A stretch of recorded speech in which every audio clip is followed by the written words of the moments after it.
and fly, go!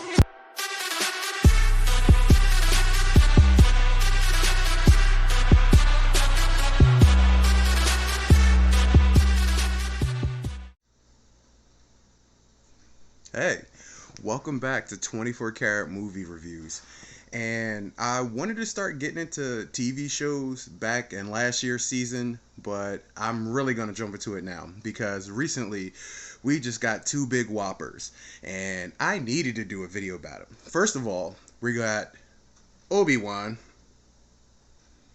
episode 1 and 2 dropped at the same time. And then we have Stranger Things, season 4. Wow. So let's start with the latter, Obi-Wan. So let's start with the pros. First of all, I understand this takes place after episode 3, Revenge of the Sith, after executing Order 66, and boy, Obi-Wan has PTSD. Now, we're not just talking about a little PTSD, we're talking about major nightmares, crushing soul. Basically, he is just a shell of who he used to be, and that is not good, because that's not my Obi-Wan. But when you put it all together, I understand. He had to kill his brother, so he thought he had to, and spoiler review, sorry. You guys are going to get spoilers. So, yeah. If you don't want to hear any more, because I might have leaked something just now, turn out. So, yeah, he's having nightmares about having to dispatch Anakin. And I understand because that was his brother. And that, first of all, let me just jump on the review, the recap at the beginning. You know how sometimes they say previously on Lost or previously on Obi-Wan, where there is no previously because Obi-Wan never existed. But they did... Ooh, I don't know what that was. Okay. Well, they did a wrap-up, and they pieced together pretty much episodes 1, 2, and 3, and they stuffed it together, and I'm going to say bravo. That was genius. Absolute genius. It really kind of invigorated me in wanting to see episodes 1, 2, and 3 again, the way they put it together. And I don't know if it was Favreau, and I also know they have... Bryce Dallas Howard working with some of their productions too. So I don't know whose idea it was, but it was absolutely brilliant. Loved it. Phenomenal. So much to the point that when they literally introduced Obi-Wan again, I was on board. Literally was on board. Now, it is a slow burn because you have to understand it's been 10 years and a lot has happened to Obi-Wan. A lot. So he is just not the man he used to be. And that is no stage joke. Nothing at all. Being a former shell of himself, he works at this slaughter plant, I guess, cutting up meat, and he takes the meat and feeds his sand camel. People are going to hate me in Star Wars because I don't know the names of the beast. Whatever that sand camel thing was, he's always feeding it. So he goes home, he meets the intergalactic crackheads, which are the little guys in the hoods that, and I say that because... it's a very crackish behavior to steal something from somebody and then sell it right back to the same person, which that joke with me landed just beyond. It was acres. When he was just like, if you're going to steal my board, like, at least clean it before you try to sell it back to me. That was hilarious. Plus the fact that they were talking about how much he stinks because basically water is just not something Obi-Wan is friends with anymore. But he's watching over Luke. And there are moments where you see he has echoes of this evil that Anakin displayed these same properties. There's actually one scene in particular I want to talk about. It's when Luke is sitting on the roof and he's got his little pod racer goggles, and it's exact parallel of Anakin, and he's going back and forth, and Obi-Wan just gives you this look and you just instantly see it shook inside him like, ah, damn, I'm gonna have to go through this again. Like, this kid is just like his dad. And I feel him on that. Also, the uncle and Obi-Wan have a falling out for some reason. They do not like each other. There is no love lost. And I understand, because Obi-Wan says, well, you know, he has to start his training. And he was just like, no. Like, what happened with Anakin? Like, what you did with Anakin is what happened, is not going to happen to Luke. So Just that's no. But then the series takes off because something I didn't expect for them to make a focus was Leia.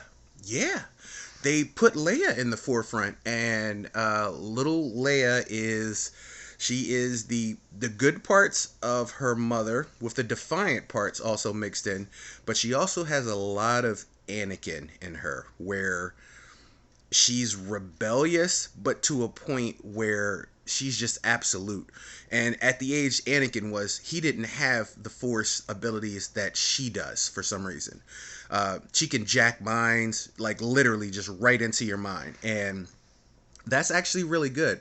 So the story kind of jumps off. There's these Inquisitors, these people that were former Jedis. And at the beginning, they give you a flashback of Order 66. And you get to see like the temple where Anakin slaughtered all the Padawans and went in there. And it was a very rough scene, even in the movie. So I didn't know if they were going to show Anakin re-slice the kids, basically, after everything that's going on now in the world. I mean, even Stranger Things put a warning at the beginning of their show about the events that happened in Texas. So they were thinking third dimensionally about what this could do. Obi-Wan had no minds about it. They just, even though they're Disney, they just jumped right out there, which I'm kind of glad they didn't show the kids being slaughtered, because that was a rough scene, just Master Skywalker, you're here to save us. No. But that was funny. But they didn't show that. But I did catch one of the Jedi in the hallway when the kids came out. Was the same one that fell, that was protecting Grogu. Which means, I guess, when they did the flashback in The Mandalorian and you saw Grogu see his Jedi fall in front of him who's protecting him, which he was enduring Order 66 too. I like the fact that everything is stemming from the Order 66, like a lot of these series, and they're crossing over and bleeding into each other's universes. I like that. I really do like that.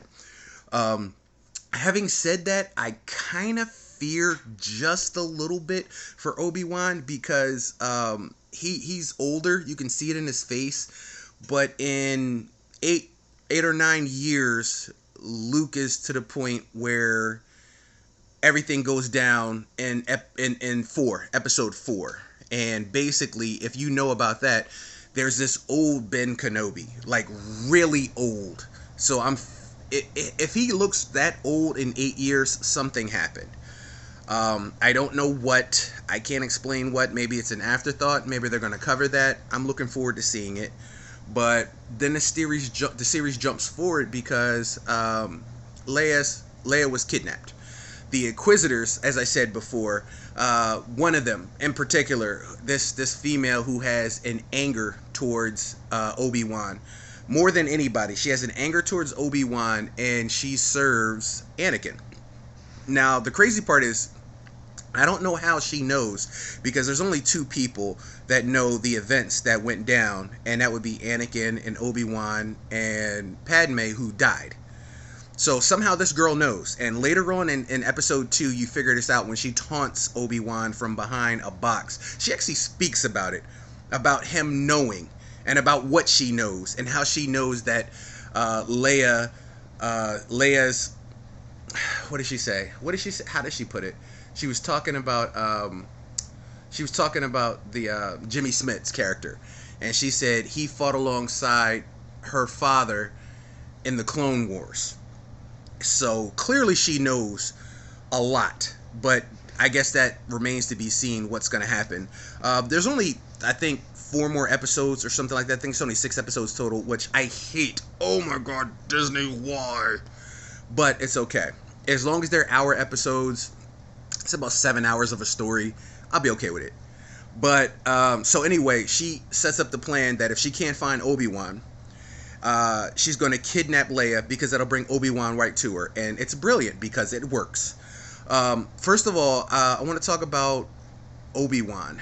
Obi-Wan is a fracture of a man, not even a Jedi. There's a point where a Jedi that's trying to survive and being hunted down, and he's going to be killed, actually seeks him out, and he just basically is like, you got the wrong person. I'm not him. Take your lightsaber, walk into the middle of the desert, and bury that sumbitch. Like, we're done. We're done. And the guy's like looking into him like, you're a master. Like, I'm. It's heartbreaking to see, because the Obi-Wan that we know would not let a Padawan die, which is in fact what he's cursing him to.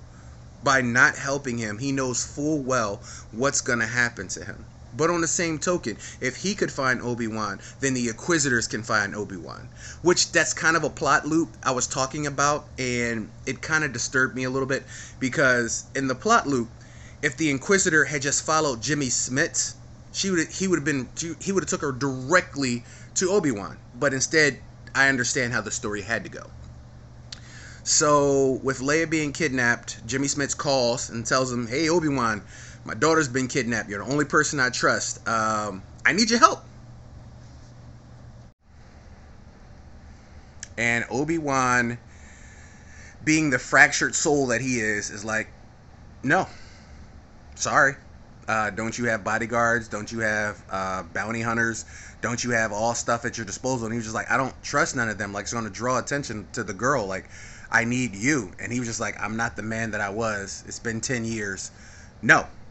So basically, he's turned his back on everybody else, but his mission is Luke.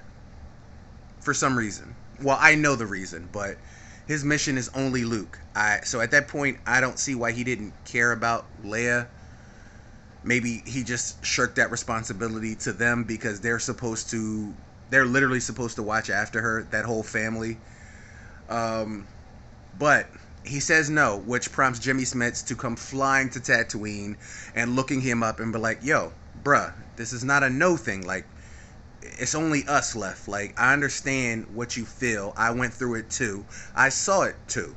Even though when little boys was being slayed in the Jedi Temple, he did run for his speeder and bounce. But it's okay. That's besides the point. Anyway, I'm not going to do a play-by-play because I could literally talk about it forever.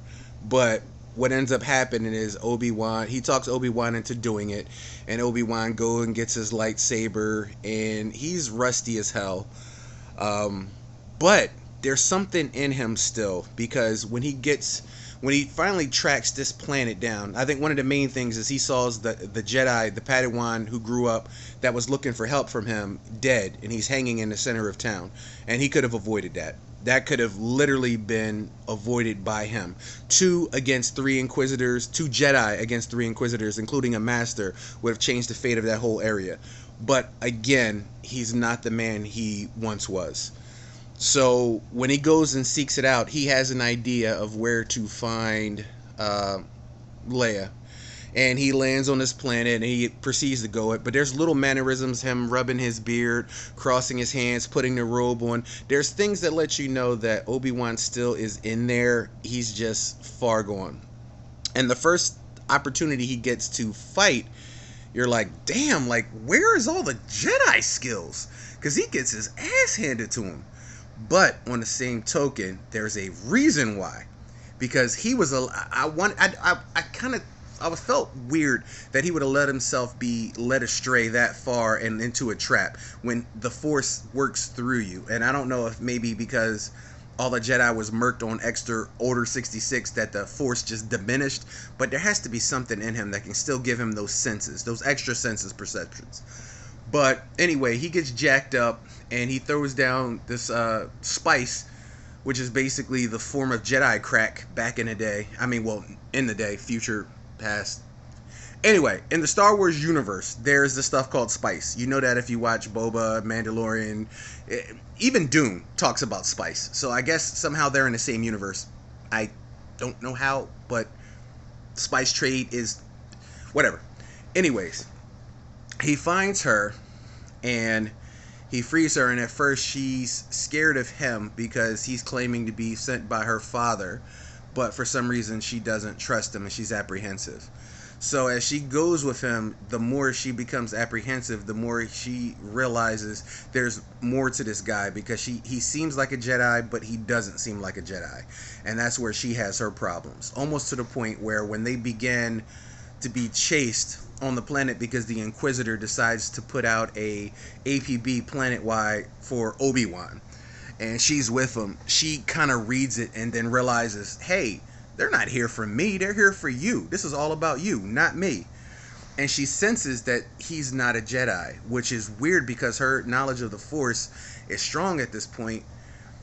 And I found it annoying to have him run around and chase this little brat while her life depends on it.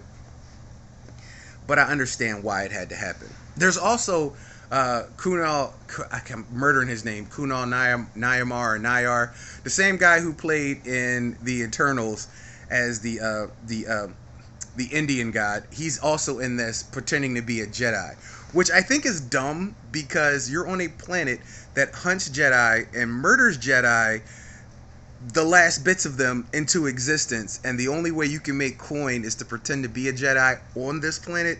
Not a very smart idea at all. But on the same token, there was something that was said earlier about one of the Inquisitors. She said Jedi can't help it, they have to help. It's something in them, and you can always depend on them to be them. And even though he's not a Jedi in that sense, I know there were some Padawans that didn't have knowledge of the Force that much, and I believe he's one of those children because for some reason he's compelled to help Obi-Wan, and even to the point take his death upon him when he sees him in the alleyway. And the way he speaks to him and talks to him, he talks to him as if he has reverence for him. So I don't know if this guy was a real Jedi or a Padawan that didn't have the ability, but it's pretty awesome to actually see this reverence come out, because this guy is basically a shyster, a scumbag. But in the midst of him being a scumbag, there's something that happens and he's compelled to help. Like literally compelled to help. There's no grifting or nothing. He needs to save his life, and he even pretends to be him with an Inquisitor, knowing full well that he could die doing this, which is honorful. Which I kind of hope they do more with him. I hope he's just not nixed into existence, because I really kind of started liking his character. And then at this point on this planet, they're trying to escape and get away.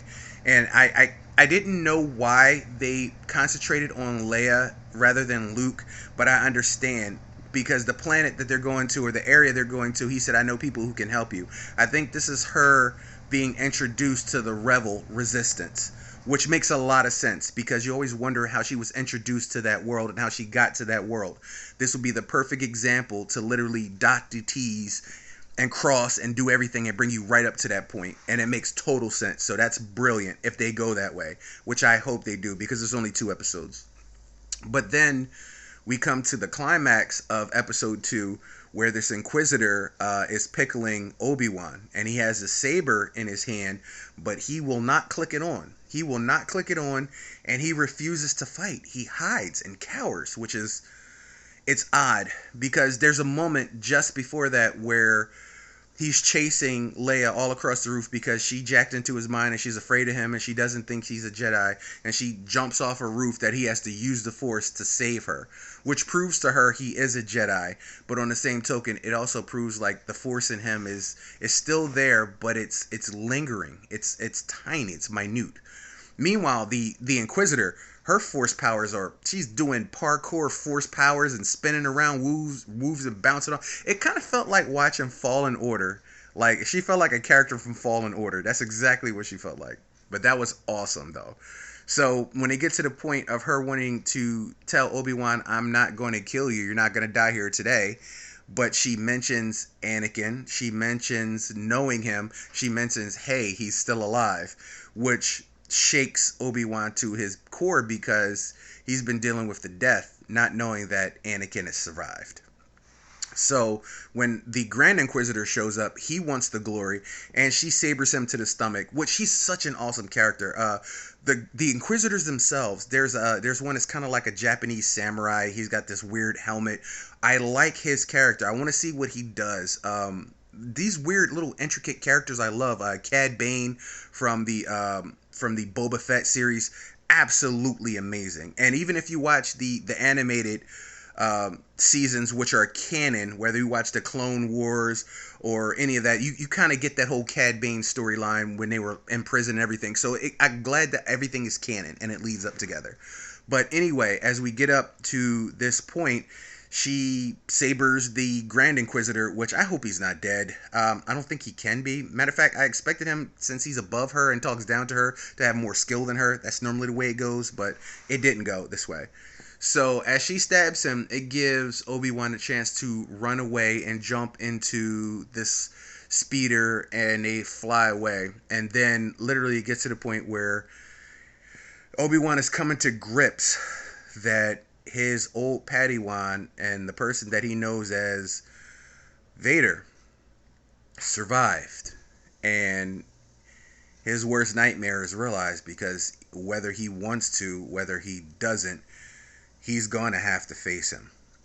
And I don't know if they're going to have a battle between the two, but there is no way, with Anakin having the knowledge that Obi-Wan is alive, he's going to let it go. He will scour the galaxies to find him. So I'm thinking maybe we're going to have a little filler, some storyline and talks. And more than the fight between Obi-Wan and Vader, Anakin, I want to know the conversation, because there has to be a conversation after you sliced off my arms, my legs, left me on the side of a volcano to fry like a bacon crisp. Like, we got words. I mean, he thought Amidala Padme, he thought his girl was siding with Obi-Wan, and he force choked her. He force choked her. Obi-Wan straight up did him dirty. So it's going to be weird. It's going to be a hell of a meeting when they meet each other. But anyway, episode 1 and 2, I give about maybe an 8 out of 10. It's a little slower off the gate, a lot of storyline, a lot of repetition, but I understand they're trying to enforce what happened with Obi-Wan, what happened all across here. And I like the Anakin in the water chamber opening his eyes. I love that, because it's showing something. It's showing that they're paying homage, and I'm glad, because I love these